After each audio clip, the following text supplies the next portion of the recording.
The Dyna-Glo Pro Forced Air Propane Heater hooks up to your basic propane tank. From our experience, one full propane tank of this size lasts about 2 days on a high setting. Always make sure you have a regulator on, or you will be shooting out some deadly flames out the end of your heater. Yes, we know this from experience. This is an older model we've had for about 10 years. They do have a newer model for about the same price of around $100. This is the control knob. Starting on the right side, you will find the off position. Next option to the left is the starting position, and moving from there, it increases from 30,000 to 60,000 BTU. It does have a handle on top to make this winter necessity portable and easy to relocate. It comes with a very short cord, so you will need an extension cord. So we're dealing with some cold outside temperatures in the 20s. So let's see what this propane heater can do for our shop on the inside. We've had the heater going for a couple hours now. On high, this heater runs around 700 degrees. So that's the output of this bad boy. So our shop is 900 square feet with 14-foot ceilings.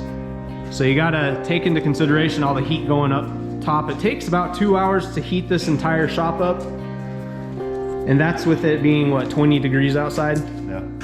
So really it raises the temperature somewhere around 30 degrees from what it is outside.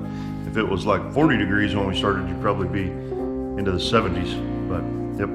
So you don't want to use one of these inside of a house. These are made for garages and shops due to it is pretty efficient, about 95 to 98% that burns the fuel, but there is byproducts. So, you know, it does have some CO2 putting off. So make sure you have a little bit of ventilation in your shop and garage and you'll be good to go. So the biggest problem with these heaters, this thermocouple right here goes out. It ends up burning down the tip and then it won't ignite anymore. A lot of people think their heater's bad and they throw them away. On the original thermocouple, we ran the heater for a couple of years. These ones you get off of Amazon or eBay and stuff like that. And we've been getting about a year on these babies. But every time you change one of these out, it'll save you $100 on a heater, and these are about 10 bucks. So we're gonna go ahead and disassemble a few things to get to the coupler. You will also need to remove the base to get to the ground wire. The fan also does need to come out to get to the wiring. There's not much wiggle room when you pull the fan out, so you might have to work it out a little bit.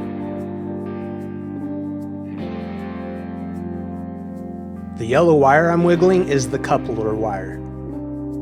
Now we do have the ground wire that goes through. You have to unscrew it right there.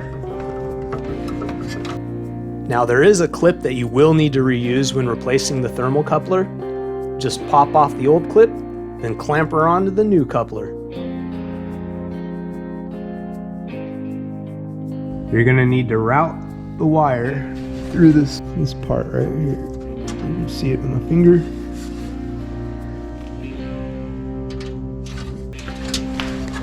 And then it comes through the hole. And you're gonna screw it right here. So we did order from 2 different places and they both have the wrong spade connector. So we're gonna have to go ahead and put a different spade connector on there and give her a go. Went ahead and spliced the wire, gonna put the new spade connector on and clamp her on and see if that fixes the issue. All right, we got the ground wire hooked up, got the new spade connector on. Just gonna do a quick blowout of this thing of all the dust that it's collected over the past 10 years. Make sure you push all the new and old wiring down so the fan does not come into contact with anything. All right, so we'll go ahead and quickly reassemble this and then we'll fire it up and see how it goes. Right now, it's in off position.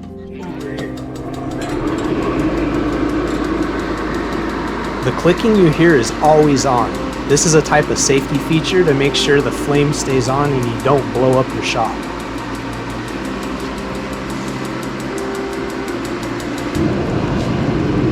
It's easy to identify when the flame kicks on from the sound you hear. We are going to turn it on high, which is about 60,000 BTU. It'll take about 2 hours to warm up this 900 square foot shop with a 14-foot ceiling and about 20 degrees outside. So what does everyone else use to heat up their shops? I know there has got to be better and cheaper options. Let us know in the comments below.